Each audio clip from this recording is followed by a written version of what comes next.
काली काली महाकाली इंद्र की बेटी ब्रह्मा की साली मेरा वचन न जाय खाली. ताकदवार भूत आहे असं वाटतं. ते भूत काहीतरी मागणं मागतंय. हिरवा शालू, पिवळा भात, हिरव्या बांगड्यांचा चुडा आणि ह्याच्यामध्ये भूत बंद झाल्यानंतर बायंगी हा काय प्रकार आहे ना? भूताला वश करून ते बायंगी भूत आपल्याकडे आणलं जातं. 25-25 हजारापर्यंत, 50-50 हजारापर्यंत एवढी. जर का तुम्ही ते देणं विसरलात ते उलट फिरणार बायंगी. हा, मूठ मारले म्हणजे काय? तुझं काम 100% होणार. महिन्याच्या आत तो उलटणार. हे मांत्रिक भगत यांचे प्रत्येक गावागावामध्ये हस्तक पेरलेले असतात. त्यांनी मुद्दाम पेरलेले. हा,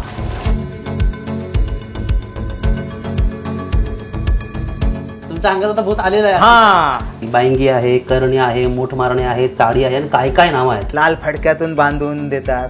कधी कधी तो नारळ असतो, एखादं फळ असतं. हे सगळं ऐकल्यानंतर अण्णा एक प्रश्न पडतो की या सगळ्याला माणूस का बळी पडतो? नमस्कार, मी Pradeep Shivgan. Back to basic जो मोदातच्या नवीन भागात तुम्हा सर्वांचं पुन्हा एकदा स्वागत आहे. आजचा जो आपला विषय आहे तो अत्यंत आपल्या जगण्याशी, आपल्या जीवनाशी एकदम जवळचा आहे. खरं तर सगळेच विषय जवळचे असतात, पण हा विषय असा आहे थोडासा काही लोकांना खटकू शकतो. काही लोकांना असे अनेक प्रश्न आहेत जे या मुलाखतीतून उकलणार आहेत. तर काही लोकांना असं वाटू शकतं की हे चुकीचं आहे सगळं. तर या सगळ्याच प्रश्नांचे आपण उत्तर आज शोधणार आहोत. आपल्याबरोबर आज पाहुणे आहेत, तेही विशेष आहेत. गेली अनेक वर्ष जो आजचा विषय आहे त्याबद्दल ते काम करतात. आजचे पाहुणे आहेत श्री विनोद वायंगणकर सर. अण्णा नमस्कार. नमस्कार. आम्ही आवडीने सगळे तुम्हाला अण्णा म्हणतो, तर मुलाखतीत पण अण्णाच मी आता म्हणणार आहे तुम्हाला. श्रद्धा आणि अंधश्रद्धा यामध्ये एक पुसटशी रेषा असते असं आपण म्हणतो. थोडंसं इकडे गेले तरी आपण बळी पडू शकतो. याच्यावर खूप चर्चा होतात. खूप मोठ्या मोठ्या लोकांनी भरपूर याच्यावर काम केलंय. अनेक व्हिडिओज आपल्याकडे आता उपलब्ध आहेत. बरोबर. अनेक लोकांनी पुस्तकं लिहिलेली आहेत, व्याख्यानं झालेली आहेत, प्रबोधनाचे कार्यक्रम होत असतात. हे होतच असतं. हा मोठा विषय आहे. पण आपण हा आपला जो बॅक टू बेसिक विषय आहे तो कोकणातल्या एकदम बेसिक प्रश्नांविषयी बोलतो. तर कोकणात बायंगी हा शब्द आपण सतत ऐकत असतो. बरोबर आहे. त्या विषयापासून अण्णा आपण सुरुवात करूया. 1-2च विषय आपण घेणार आहोत, मोठा विषय असल्यामुळे. म्हणजे कितीतरी नावं आहेत त्याची. बायंगी आहे, करणी आहे, मूठ मारणे आहे, चाडी आहे आणि काय काय नावं आहेत. तर आपण मेजर विषय जो कोकणात सध्या फार फोपावलाय आणि कुटुंबाच्या कुटुंब उद्ध्वस्त होत आहेत, माणसं मानसिक रुग्ण होत आहेत, म्हणून आम्ही हा विषय घेतलाय. तर बायंगी हा काय प्रकार आहे ना? बायंगी म्हणजे माणसाला हव्यासापोटी, म्हणजे व्यवसायामध्ये अपयश आलेलं असेल, आपला व्यवसाय आणखीन मोठा फायदा मला मिळावा या हव्यासापोटी, किंवा आणखीन जीवनातले जे काही फायदा मिळवण्याच्या जे काही प्रकार आहेत त्याच्यामध्ये भरपूर मला फायदा मिळेल ह्या अपेक्षेने त्या भूताला वश करून ते बायंगी भूत आपल्याकडे आणलं जातं. म्हणजे बायंगी हा एक भूताचा प्रकार. हा, बायंगी हा भूताचा प्रकार आहे. आणि ते भूत मग ह्याच्यासाठी ज्याने आणलंय त्याच्यासाठी फायद्याचं काम करतं असं समज आहे. हा. आणि मग ते आणण्याची काय प्रक्रिया आहे? म्हणजे कशातून आणायचं किंवा काय? आता प्रत्येक ठिकाणी गावागावातून वेगवेगळे प्रकार आहे. काही ठिकाणी जे देणारे जे लोक आहेत बायंगी, ते लाल फडक्यातून बांधून देतात. कधी कधी तो नारळ असतो, कधी कधी एखादं फळ असतं, म्हणजे कोहळा वगैरे. ह्या अशा वेगवेगळ्या गावामध्ये वेगवेगळ्या बायंगी देण्याचे प्रकार आहेत. आणि बाटलीत भरून पण वगैरे पण देतात कसं? आम्ही बाटलीत भरून कोकणामध्ये माझ्या ऐकिवात नाही, कोकणामध्ये नाही या प्रकार. अच्छा. आणि मग ही देणारी जी मंडळी आहेत, हा, ही काय म्हणजे कोण असतात? म्हणजे त्यांच्याकडे एखादा क्लायंट गेला ज्यांना हे आणायचं आहे, मग त्यांच्याकडे गेल्यानंतर ते आपल्या देवस्थानाच्या ठिकाणी कौल घेतात. मग द्यायचं ठरतं. मग त्यांची बिदागी किती, पैसे किती द्यायचे हे ठरतं. ही बिदागी तर भरपूर असते. अगदी 25-25 हजारापर्यंत, 50-50 हजारापर्यंत एवढी बिदागी. 5-5 लाख ऐकले मी. हा, असू शकेल. 2-2.5-3 लाख. हो, असू शकेल. आणि ही बिदागी एवढी मोठी अगोदर घेतली जाते. काम झाल्यानंतर वगैरे हे नाही, अगोदर घेतली जाते. आणि मग ही पैसे दिल्यानंतर हे बायंगी त्यांच्या हातात सुपूर्द केलं जातं आणि त्याच्यावर एक धाक सुद्धा दिला जातो. काय? हे तुम्हाला दिलेलं आहे आणि याचं देणं असतं, द्यायचं असतं दर महिन्याला.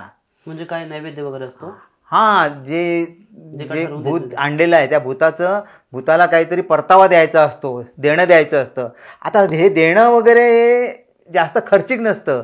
एखादं कोंबडं किंवा भात किंवा नारळ, पण त्या वेळच्या वेळी द्यायच्या असतात, त्यांचा धाक ठरलेला असतो. माणसं कधी कधी काय होतं की विसरून जातात. मग त्यांना तो धाक काय दिला जातो, जर का तुम्ही ते देणं विसरलात तर तो होत्याचं नव्हतं होऊन हा, जाईल. ते उलट फिरणार बाई. हा, असा धाक दिला जातो. आणि हे आपल्याकडे आहे हे कोणाला सांगायचं नाही परत ना, असंच. हा, ते सांगायचं नाही माझ्याकडे हे वांगी आहे आणि त्याच्यामुळे माझी भरभराट झाली आहे, हे जाहीर करायचं नसतं. बापरे. आणि हे त्याची पूजा वगैरे नग्न होऊन पूजा करतात असं आम्ही ऐकलंय, याबद्दल काय माहिती तुम्हाला? ती पूजा करताना काय नाही, ते वेगळा ह्याचा प्रकार असेल तो, म्हणजे भगतगिरीचा वेगळा प्रकार आहे तो. बायंगीमध्ये हा अशा पद्धतीने नाही आहे. मग आता ही झाली याचं स्वरूप. खरं तर हे ऐकतानाच इतकं बोगस वाटतं किंवा वाईट वाटतं की यासाठी लोक पैसे खर्च करतात आणि काहीही सांगणाऱ्याचं माणसाचं, ही सगळी मानसिकता आली कुठून? आणि कोकणात खूप आहे हे. बरोबर आहे. आपल्याकडे व्यवसाय करणारे म्हणा किंवा मोठमोठे व्यापारी, आंबा बागायतदार किंवा आणखीन एजन्सीवाले सुद्धा ह्याला बळी कसे पडतात, तर हव्यासापोटी माझा हा व्यवसाय आणखीन मोठा कसा होईल, मला कमी कष्टामध्ये जास्त फायदा कसा मिळेल. काही लोक अपयश आलं म्हणून सुद्धा माझं गेलेलं सगळं परत येऊ दे, ह्या हव्यासापोटी सुद्धा या ठिकाणी जातात. आता एक वेगळा प्रश्न विचारतो की एखाद्याला अजून व्यवसायात यश हवा आहे किंवा जे गेलेला हवा आहे, हे इच्छित असणं काही वाईट नाही, किंवा एखाद्याला वाटू शकतं की अजून भरभराट येऊ देत, बरोबर आहे अशी. तर त्याला वाटतं की एक 10-15,000, 20-25,000 खर्च करायला काय हरकत आहे, आपल्याला लाख रुपये फायदा होणार असेल तर मग यात नुकसान काय आहे? कसं आहे, ही मानसिकता चुकीची आहे खरे तर. कारण आपल्याला अपयश आलंय त्याच्या मुळाशी आपण जाणं गरजेचं आहे. म्हणजे आपल्याला अपयश का आलं, त्यातल्या सल्ले देणारे जे चांगल्या अर्थाने सल्ले देणारे जे व्यक्ती आहेत त्यांच्याकडे जाऊन आपल्या अपयशाची कारण शोधायला पाहिजे. तर हे सगळं शोधलं तर आपल्याला नक्कीच यश पूर्वीप्रमाणे प्राप्त होतं. याच्याकडे काही जायची गरज नाही आहे. यांच्याकडे जाऊन फक्त वेळ, श्रम, बुद्धी, पैसा ह्याचीच हानी होते.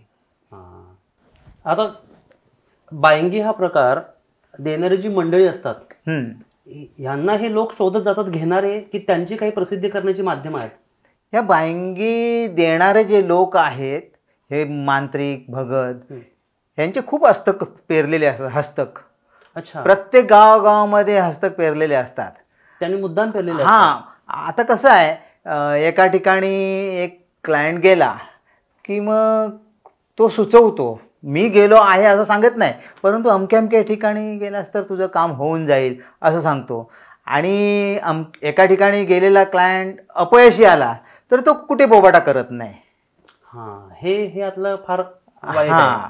म्हणजे भले 100 मधले 90 नुकसान होत असेल, सांगत कुठेच नाही. 10 लोकांना चुकून योगायोगाने जे झालंय ते सगळीकडे सांगतात. खरं तर तो फायदा त्याच्या स्वतःच्या कष्टामुळे झालेला असतो. अगदी. पण हे हस्तक जे असतं त्यांचे सुचवणारे, मग यांना काही पगार देतात, पैसे देतात ते लोक? यांचं कमिशन असतं असं मला समजलेली गोष्ट आहे. त्यांचं म्हणजे तुम्ही जर त्यांच्या क्लायंट घेऊन गेला तर त्यांचे जे 5 लाख, 25,000, 50,000 ही विदागी असेल, त्यातली काही रक्कम त्यांना मिळते. मग हे हस्तक जोराने काम सुरू करतात क्लायंट मिळवण्याच्या दृष्टीने. म्हणजे हे चैन पद्धतीने जसा व्यवसाय होतो तसा पक्का व्यवसाय आहे. लोकांना हेरवून किंवा दुःख लोकांची, लोक जी व्यापलेली आहेत त्यांना हेरायचं आणि त्यांच्या गळी पाडायचं. अनेक व्यापारी वगैरे असे असतात, त्यांचा तुम्ही ऑब्झर्वेशन केलं तर हे जे हस्तक आहेत ह्यांना समजतं बाबा आमका धंदा चालत नाही आहे. मग ते त्यांना सल्ला देतात, अरे अशा ठिकाणी जा, तिकडे तुझं भरभराट चांगली होईल, धंदा आता सध्या चालत नाही ना, बघ कसा होतो तिकडे जाऊन. मग तो त्याचा आधार घेऊन तो आधीच नुकसानीत असतो, त्याला वाटतं काहीतरी आधार मिळाला, मग तो कर्ज काढतो, काहीतरी पैसे कुठनं तरी उभे करतो, दागिने विकतो, जमीन विकतो आणि ह्या मांत्र्याकडे जाऊन हे या गोष्टींसाठी खर्च करतो तो. हे असं करून नुकसानीत गेलेले किंवा अनेक रत्नागिरीमध्ये अनेक व्यक्ती अशा आहेत ज्या चांगले चांगले धनाढ्य व्यापारी ज्यांची स्थिती चांगली आहे ते सुद्धा जास्त मिळवण्यासाठी जातात आणि ज्यांची स्थिती अपयश मिळालेलं आहे ते लोक सुद्धा त्या ठिकाणी जातात. अशिक्षितच जातात अशातला भाग नाही, तर कलेक्टर ऑफिसमध्ये सर्कलच्या पदावर काम करणारी व्यक्तीसुद्धा एका ठिकाणी गेलेली आम्ही बघितलेली आहे.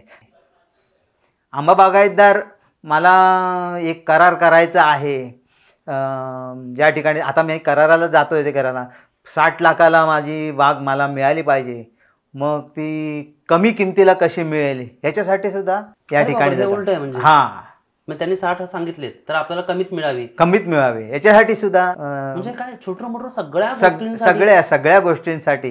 तुम्ही म्हटलात की या ठिकाणी जाणारे लोक 10तला 1 आहे, तर असं नाही, 10तले 8 जण आहेत.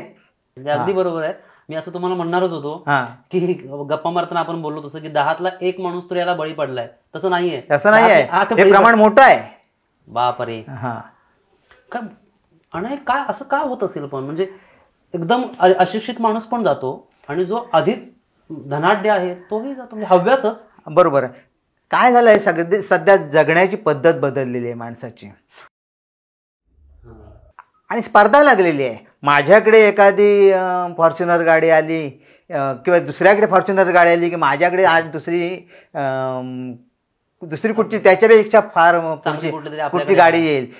त्याचप्रमाणे व्यसनाधीनता, ही व्यसनाधीनतेमुळे सुद्धा लोक अशा मार्गाला लागलेले आहेत.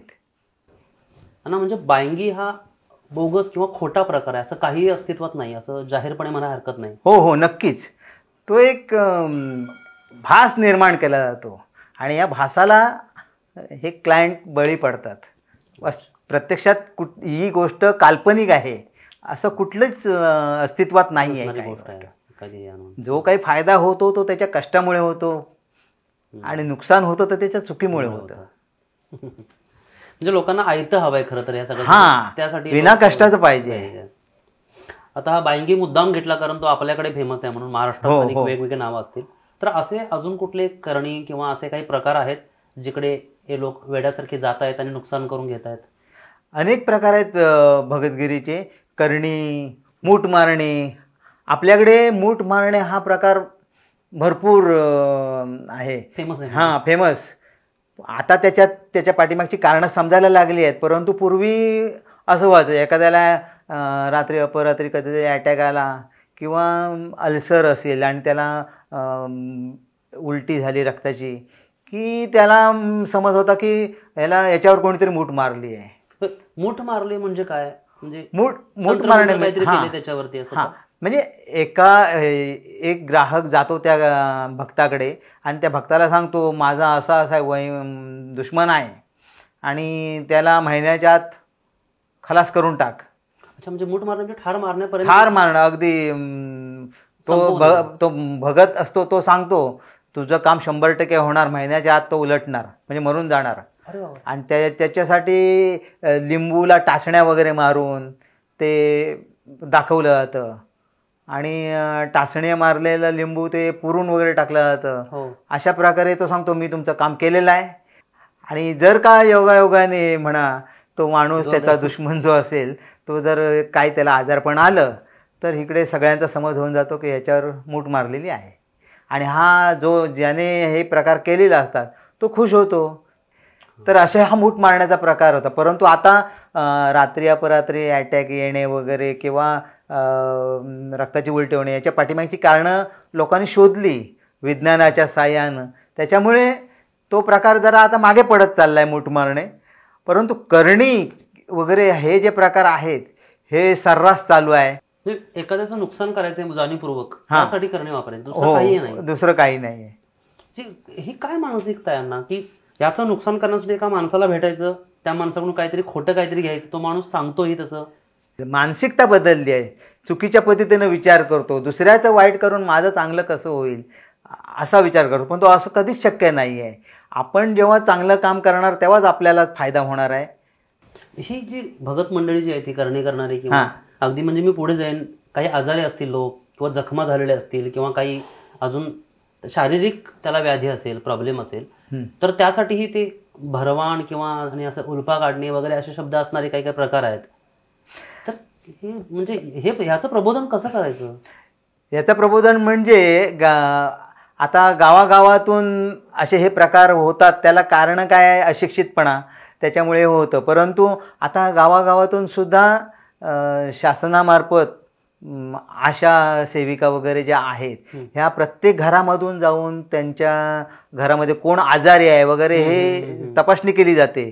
त्याच्याद्वारे जर का अशा घरामध्ये कोणी असेल तर त्यांना सल्ला दिला जातो की तुम्ही हॉस्पिटलमध्ये जा, ह्या आजारावर हे उपाय आहेत, त्यांची तपासणी केली जाते. असं केल्यामुळे हे आता कमी होणार आहे. म्हणजे आहे या माध्यमातून सुद्धा म्हणजे एकंदरीत साध्या भाषेत बोलत तर विज्ञान लोकांपर्यंत पोहोचलं की हे सगळं कमी कमी होऊ शकतं. बरोबर आहे. मी आता शूटिंग करायला वेगवेगळ्या गावांमधून जातो किंवा शहरांमध्ये येतो, तर शहरांमध्ये सुद्धा अगदी शासकीय कर्मचारी किंवा ज्यांनी ते काम करायला हवं, अगदी डॉक्टर सुद्धा, अगदी पोलीस सुद्धा, यांच्याबद्दलच्या बातम्या आपण ऐकत असतो की या सगळ्या प्रकारात अडकलेत हे लोक. म्हणजे कसं आहे, एका डॉक्टर नेहमी म्हणायचे म्हणजे की एका शाळेमध्ये कार्यक्रम सुरू होण्या अगोदर त्या मुख्याध्यापिकेशी डॉक्टर बोलत होते आणि तर बोलता बोलता विचारलं, तुमच्या मुलाचं लग्न झालं का? नाही, त्याला मंगळ आहे. मग डॉक्टर म्हणाले, तुम्ही विज्ञान शिक्षक आहात आणि मंगळावर विश्वास कसा ठेवता? तर त्यांनी उत्तर दिलं ते असं, ते म्हणजे डॉक्टर, विज्ञानातला मंगळ हा 4 मार्कासाठी असतो, परंतु माझ्या मुलाच्या आयुष्यात आलेला मंगळ हा आयुष्यभर पुरणार आहे, म्हणून मी त्याला मंगळाचीच मुलगी करणार आहे. तर अशा शिक्षिकेच्या तोंडून सुद्धा हे उद्गार आले. माणूस प्रत्यक्ष स्वतःच्या जीवनात जेव्हा हा प्रकार येतो तेव्हा तिकडे विज्ञान दृष्टी वापरत नाही. वेगवेगळ्या गावांमध्ये ही भगत मंडळी जी असं काही सगळं करायला मदत करतात लोकांना किंवा देतात, तर याच्याबद्दल तुम्हाला माहिती आहे की ते कसे तयार होतात? म्हणजे त्या माणसांना भगतगिरीची सवय कशी लागत असेल, किंवा आत्ता निर्माण झालेले काही भगत तुमच्या ओळखीचे आहेत किंवा जुने होते असे, किंवा भगत दुसऱ्या भक्ताला काही दीक्षा देतात, असं काय आहे? कधी कधी काय होतं, हे आता मगाशी सांगितल्याप्रमाणे भक्ताचे हस्तक असतात आणि हस्तक हे नेहमी आपल्या त्याचा जो मुख्य बुवा भगत हा जे काय प्रकार करतो तो बघून ऑब्झर्वेशन करत असतो आणि मग काही दिवसांनी त्याच्यापासून तो विभक्त होतो आणि मग आपल्या गावामध्ये तो स्वतःची भगतगिरी चालू करतो. म्हणजे हा व्यवसाय शिकायचं तिकडे करायचं. हे भगत आपल्याला बऱ्यापैकी माहिती असतात, प्रत्येक गावातल्या लोकांना माहिती असतात किंवा आपल्याला माहिती असतात आजूबाजूच्याला. मग काही लोकांचं नुकसान होतंय किंवा त्या भक्ताकडून घेतलेली काही जी करणे असेल किंवा आणि ते सक्सेसफुल होत नाही, मग त्यांच्या विरोधात कोणी पोलिसात जाणं किंवा आता अंधश्रद्धा निर्मूलनाचा कायदा आलाय ते जाणं किंवा गावाला उठवून त्याला बाहेर काढणं, असं काही होत नाही? चांगला प्रश्न विचारला तुम्ही सर. काय असतं की एखाद्या भक्ताकडे 50 जण जात आहेत आणि त्यातल्या काही लोकांना योगायोगाने म्हणा किंवा कशाही दृष्टीने पॉझिटिव्ह निर्णय म्हणजे काम होतं, परंतु अपयश आलेले जे 40 जण असतात ते कुठे सांगत फिरत नाहीत की मी या भक्ताकडे गेलो, माझे एवढे पैसे गेले. त्याच्यामुळे या भगत मंडळींचं फावलं जातं. आणि तुम्ही म्हटलं तसं मग ते देताना सांगतात कोणाला सांगायचं नाही, ते अमुकच विधी करायची, बरोबर आहे करायची. या सगळ्या कृतीला हे धार्मिकतेचा जोड लावतात, देवदेवतांची जोड दिली जाते, म्हणून हे जास्त लोक अटॅच असतील काय? अगदी बरोबर. त्या ठिकाणी जे मंत्र वगैरे जे देतात ते साधारण अध्यात्माची जोड देऊन त्याला ते मंत्र वगैरे सांगतात किंवा फोटो वगैरे जे लावलेले असतात त्याच्या भक्ताच्या दरबारात, ते सगळे आपल्या देवदेवतांचेच फोटो असतात. त्याच्यामुळे ह्या लोकांना त्या भक्ताबद्दल विश्वास वाटतो. म्हणजे परंपरागत देवाबद्दल जो आपला विश्वास आहे त्याचा गैरफायदा हे लोक घेतात. प्रत्यक्षात त्या भक्ताला या देवांचं काय घेणं देणं काही नसतं, व्यवसायच आहे तो. हो, त्याने ते शोधून काढलेला आहे. बापरे. आता आपण हळूहळू फक्त बायंगी किंवा करणी या विषयीच आपण बोलणार होतो. बरोबर. अंगात येणे असेल किंवा आणि असे बरेच विषय आहेत ते घेऊन पुन्हा कधीतरी आम्ही येणार आहोत. मुद्दाम कोकणात हे सध्या खूप फोपावलंय. तुम्ही म्हटलं तसं 10तले 7-8 लोक हे करून बघत असतात. बरोबर. म्हणून या विषयाकडे आता आपण आलो. तुमच्याकडे असे काही प्रकार आहेत का की जे भगत दाखवतात आणि जो चमत्कार वाटतो, तसं काही आम्हाला दाखवू शकाल तुम्ही की बाबा हा चमत्कारांनी मग त्यामुळे लोक बळी पडतात? बरोबर आहे. त्यामुळे प्रेक्षकांना आमच्या सांगू शकतो की हे बघा हे असं आहे, हे खोटं असतं. चालेल, मी दाखवू शकतो असे. एखाद्या मांत्रिकाकडे तुम्ही गेलात की त्याच्यावर तुम्ही ताबडतोब विश्वास ठेवणार नाहीत, पण तो जो काय करून दाखवतो त्याच्यावर तुमचा विश्वास बसणार आहे. आता तुम्हाला मी एक उदाहरणच देतो.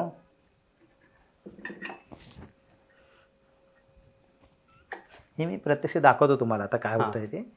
हे शुगर फ्री द्रावणाचं थेंब आहे इथे. हां, माझ्या बोटाला लावलं आहे. आता मी तुम्हाला या ठिकाणी पाणी प्यायला देतो. हां, पाणी प्या तुम्ही. थोडं पिऊन थोडं. हां, द्या. आता सर तुम्ही पाणी प्यायलात, हे तोच पेला माझ्या हातामध्ये आहे. आता पाणी प्या.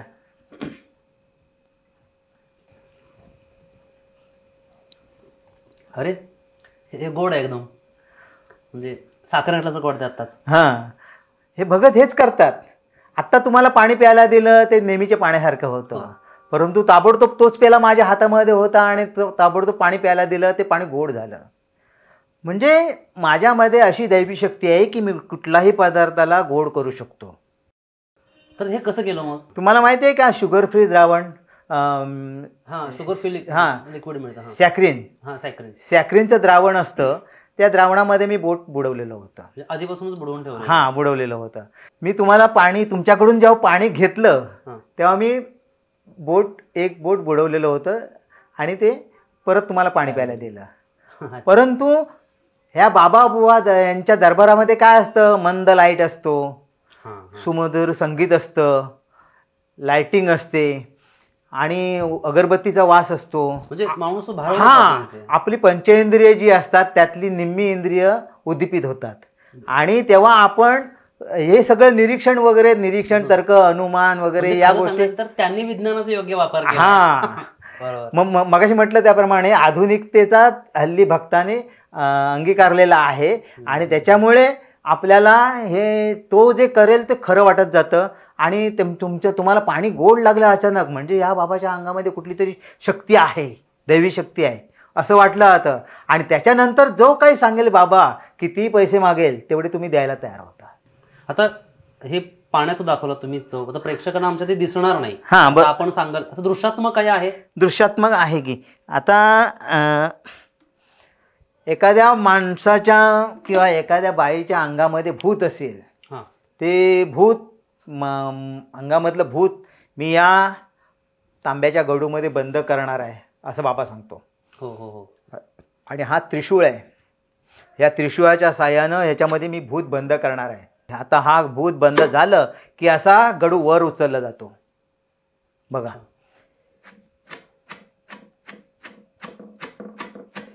काली काली महाकाली, इंद्र की बेटी ब्रह्मा की साली, मेरा वचन न जाए खाली. ताकदवार भूत आहे असं वाटतं लोकांना. ते भूत काहीतरी मागणं मागतंय.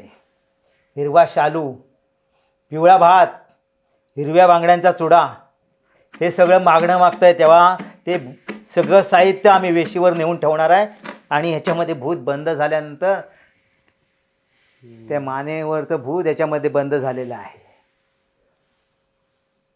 असा बाबा सांगतो. आता या ठिकाणी सुद्धा विज्ञानच आहे, भौतिकशास्त्रातला एक नियम या ठिकाणी लागू पडतो. आता सुरुवातीला जे तांदूळ होते ते सैल असे होते. प्रत्येक दाण्यांमध्ये पोकळी होती आणि त्याच्यामध्ये एअर होती, हवा होती. आणि जेव्हा मी त्रिशूळ वर खाली खचत होतो, हा त्रिशूळ म्हणजे तुम्ही घरामध्ये स्क्रूड्रायव्हर घेतला तरी चालेल, हा त्रिशूळ वर खाली खचत होतो, तेव्हा त्या दाण्यांमधली असलेली हवेची पोकळी मी नष्ट करत होतो. हवेची पोकळी नष्ट झाल्यानंतर मी शेवटी त्रिशूळ जोरात असा खचल्यानंतर त्या आतल्या दाण्यांनी त्रिशूळाला घट्ट पकडलं. बांबू आपण मागतो. गावामध्ये सुद्धा, घरी सुद्धा आपण हा प्रकार करतो. केव्हा रेशनमधून धान्य आणतो, डब्यामध्ये भरतो, पिशवीमध्ये आणखीन धान्य शिल्लक राहतं, डबा पूर्ण भरतो, मग ते सर्व राहण्यासाठी डबा हलवतो ना आपण, तीच क्रिया या ठिकाणी असते. आपल्या अवतीभोवती आपण विज्ञान जगत असतो, परंतु आपण निरीक्षण करत नाही. तर भक्तांनी मात्र असं करून दाखवल्यानंतर आपल्या त्याच्यावर विश्वास बसतो. त्यात त्रिशूळ वगैरे घेतलं की मग देव देव हां, प्रश्न ते सगळं त्याची जोड आली त्या ठिकाणी देवाची, मग आपला त्याच्यावर विश्वास बसतो. इतक्या साध्या साध्या गोष्टीला माणूस फसतो. त्याच्यानंतर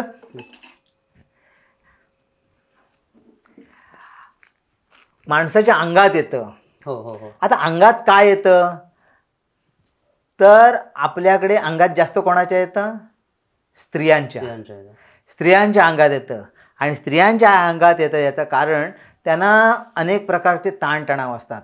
तिचा ताणतणाव जे असतात ते निचरा झाला नाही, तिने बोलून दाखवला नाही, कोणाची बोलली नाही, तर तिला एक प्रकारचा सौम्य प्रकारचा मानसिक आजार जडतो आणि मग तिच्या ते अंगात येऊ लागतं. मग अंगात आलेली बाई ती काय करते, पेट्टा कापूर वगैरे असा अंग घेते. हो हो, ते खरंच अंगात आलंय का बघण्यासाठी सुद्धा ही प्रक्रिया वापरतात. म्हणजे पितरांना वगैरे बोलवलं जातं. बरोबर बरोबर, खरंच आलंय की आलंय की नाही ते एक प्रकारचं इंडिकेटर आहे.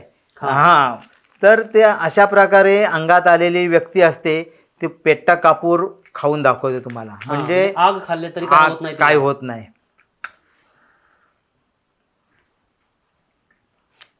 आता हा पेट्टा कापूर हातातून ह्यात असंच घेतलं जातं हातात, ते दाखवतात ते की काही होत नाही मला. अरे बापरे. आता मी पेट्टा कापूर बराच वेळ तुमच्या अंगात आता भूत आलेलं आहे. हा, मग ह्याच्या पाठीमागची कारणं काही आपण शोधली पाहिजे. आता त्याच्या पाठीमागे काय कारण आहे, आपल्या विज्ञानाचा नियम काय आहे की आपल्याला आपली त्वचा 3 सेकंदापर्यंत उष्णता सहन करू शकते. 3 सेकंदाच्या पेक्षा जास्त वेळ कापूर माझ्या हातावर जर राहिला तर मला भाजणार आहे. ह्या हातातला कापूर मी ह्या हातात घेत होतो 3 सेकंदाच्या आतमध्ये, त्याच्यामुळे मला भाजलं नाही. जिभेवर मी 3 सेकंदापेक्षा जास्त वेळ कापूर ठेवला तरी मला भाजलं नाही. याचं कारण काय, तर जीभ ही ओलसर असते आणि पेटणारी ज्योत वरच्या बाजूला असते. कापुराचा ज्वलनांक अतिशय कमी असतो आणि त्याच्यामुळे ज्योत वरती जात असल्यामुळे मला भाजलं नाही. मी करू शकतो. हा, तुम्ही करू शकता सर. करा. असं नको वाटायला की बाबा काहीतरी यांच्या अंगात कुठली तरी नाही, तुम्ही दाखवण्यासाठी मुद्दाम काहीतरी जिभेवर ठेवलंय आधी नाही. हा, घ्या ना सर. अरे बापरे, हे भीतीच वाटते. नाही, घ्या ना. हा, घ्या. हा, टाका तोंडात सर. तोंडात टाकायचं, बंद करा पण तुम्ही. हा, टाका तोंडात सर. जीभ पूर्ण बाहेर करा. केलं की तुम्ही? आईला. हो. इंटरसेप्शन तुम्ही करू शकता हे, म्हणजे आपण सगळेच बघत होऊ शकतो हो आपल्या घरी. आणि आता बघितलं, मी स्वतः करून बघितल्यानंतर मला कळलं की हे काहीच होत नाही. म्हणजे खरं तर प्रत्येकाने हे असं स्वतः करून पाहिलं किंवा जे आजूबाजूला हे बघत आहेत ह्याच्याकडे थोडं जर जागरूकतेनं पाहिलं तर हे खोटं हे सगळ्यांना कळेल, म्हणजे फसायची आवश्यकता नाही. आता हे जसं मला कळलं असं प्रत्येकाला कळावं असं आम्हाला वाटतं, म्हणून तर हा आजचा भाग आहे. तर हे प्रत्येक मुलाला प्रत्येक भागात कळलं पाहिजे असं वाटतंय. तर तुम्ही याच्यावर काय उपाय सुचवाल, काय करता येईल की हे सगळं लोकांसमोर आणावं? कसं आहे, आम्ही रत्नागिरी जिल्ह्यातल्या सगळ्या पोलीस स्टेशनमध्ये आम्ही अशा पद्धतीनं जादूटोणा विरोधी कायद्याचं मार्गदर्शन, कायदा समजावून सांगण्याचं काम केलं. आणि हे चमत्कार जे आहेत हे सगळे चमत्कार प्रत्येक पोलीस स्टेशनमध्ये पोलीस पाटील आणि पोलीस कर्मचारी या सगळ्यांना आम्ही केलं होतं, दाखवलं. रत्नागिरीचे DSP कुलकर्णी सर यांनी आम्हाला अतिशय सुंदर अशी संधी दिली. म्हणजे खेडमध्ये जो एक प्रकार घडला होता, मांत्रिक येऊन एका बाईला फसवून गेले होते, जवळजवळ 3.5 लाखाला फसवून गेला होता. आणि तो गुन्हा उघडकीस आल्यानंतर कुलकर्णी सरांनी सगळ्यांना आवाहन केलं होतं की अशा पद्धतीनं कोणी जर अंधश्रद्धेद्वारे लुबाडला जात असेल तर तुम्ही तिकडे जवळच्या पोलीस स्टेशनना संपर्क करा आणि आपण त्याला सहकार्य करू. तर ते संधी धरून आम्ही प्रत्येक पोलीस स्टेशनना मगाशी सांगितल्याप्रमाणे कार्यक्रम केला. आणि आता आमचं योजना अशी आहे, कसं आहे की प्रत्येक घरामध्ये या दृष्टीनं प्रबोधन जनजागृती झाली तर ते फायद्याचं असतं. आणि प्रत्येक घरामध्ये जनजागृती होण्यासाठी त्या घरातला विद्यार्थी, त्या घरातलं लहान मूल हे शाळेत जातं. हे सगळे प्रयोग, ह्याच्या पाठीमागची कारणं शाळेमध्ये जर शिकली तर त्याचा फायदा होईल. म्हणून आम्ही जिल्हा परिषदेच्या मुख्याधिकाऱ्यांना परवा एक अर्ज दिला आणि त्यांना सांगितलं की तुमच्या प्रत्येक शाळेमधल्या एक शिक्षकांना बोलावून तालुका वाईज आम्ही प्रशिक्षण शिबिर घेणार आहोत. आणि त्या प्रशिक्षण शिबिरामध्ये हे सगळे चमत्कार प्रयोग, मनाचे आजार, वैज्ञानिक दृष्टिकोन याच्याबाबत तज्ज्ञ मार्गदर्शकांकडून प्रशिक्षण देणार आहोत. जेणेकरून तो शिक्षक चांगला तयार झाला की त्याच्या शाळेमध्ये जाऊन त्या मुलांना ते शिक्षक चांगल्या प्रकारे जनजागृती करतील, प्रबोधन करतील आणि त्या मुलाद्वारे कुटुंब जनजागृती होईल. अच्छा, हा उद्देश आमचा आहे. तर ती संधी आम्हाला जिल्हा परिषदेने द्यावी अशी आम्हाला यामार्फत विनंती करतो. नाही, आम्हीही या माध्यमातून तुमच्याबरोबर आहेत की जेव्हा मी याचा अभ्यास करत होतो की या विषयावर आपल्याला एक छोटासा भाग करायचा आहे. खरं तर छोटा एकच विषय घेऊन आपण आलोय, खूप विषय घेऊन आपल्याला बोलायचं आहे. तेव्हाच मला कळलं की आपल्या आजूबाजूच्या 10 मधल्या 7-8 लोकांना खरंच याची बाधा झालेली आहे. म्हणून त्यांच्या भाषेत बोलायचं तर प्रचंड नुकसान. माझा एक मित्र आहे ज्यांनी आत्महत्या केली की आपला व्यवसाय हे केल्यामुळे वर येईल, ते केल्यामुळे वर येईल. तर अशा भगतांना त्यांनी जवळजवळ 2-4 लाख रुपये दिले आणि शेवटी सुसाईड केलं त्यांनी, काहीच होत नाही म्हणून. आणि त्या मग भगत मंडळींनी किंवा अशा बिंगी देणाऱ्या माणसांनी त्याला सांगितलं होतं की तुझ्यावरती अशा प्रकारची करणी केली वगैरे. वाईट वाटतं की तो मित्र गेला आणि इंजिनियर होता तो. तर हे सगळं ऐकल्यानंतर अण्णा एक प्रश्न पडतो की ह्या सगळ्याला माणूस का बळी पडतो? सगळ्यांना बळी पडण्याचे कारणं भरपूर आहेत. तरी पण त्याचा एका मार्मिक त्याने मांडलेल्या एक कविता आहे, मंगेश पाडगावकर यांची जी कविता आहे उदासबोध नावाची. माणसे खपाट खंगलेली, आतून भंगलेली, अदृश्य दहशतीने तंगलेली, आधार नाही. प्रत्येकास येते हवा कोणीतरी जबरी बुवा, जो काढील साऱ्या उवा मनातल्या चिंतेची. आधी म्हणे जयसाई, मगच अधिकारी लाच घेई. अजून पकडला गेला नाही, कृपा म्हणे बाबांची. आपण शोधायचे नाही, आपण लढायचे नाही, आपण भिडायचे नाही आयुष्याला. कणा झिजून गेला पार, शिरजोरांपुढे सर्व लाचार. बुवा नाम जपाचा उच्चार नशा देई. मंगेश पाडगावकरांची ही कविता आहे. आणि या कवितेमध्ये सरळ स्पष्ट होतं की माणसं का याला बळी पडतात. या कवितेनंतर मी काय फारसं बोलायला उरत नाही. खरं तर ही कविता अशीच तुमच्या मनात, डोक्यात, मेंदूत राहिली पाहिजे. तुम्ही विचार करायला हवा. आजचा हा भाग तुम्हाला कसा वाटला नक्की सांगा. आपल्या आजूबाजूला असे काही लोक करत असतील तर तुम्ही हा भाग निश्चित त्यांना दाखवा. याच्याबद्दल भरपूर चर्चा व्हायला हवी. यातल्या न आवडलेल्या गोष्टी तुम्ही कमेंट करा, आवडलेल्या गोष्टी कमेंट करा. हा भाग अधिकाधिक लोकांपर्यंत पोहोचवायला मदत करा. वांगणकर सर, तुम्ही बॅक टू बेसिकमध्ये आलात त्याबद्दल मनापासून आभार. मी सुद्धा तुमचे आभार मानतो की मला याद्वारे लोकांपुढे येण्याची संधी मिळाली. धन्यवाद. तर मंडळींनो, बॅक टू बेसिक जो मुदातच या मालिकेत पुन्हा भेटू नवीन भागासह. तोपर्यंत नमस्कार.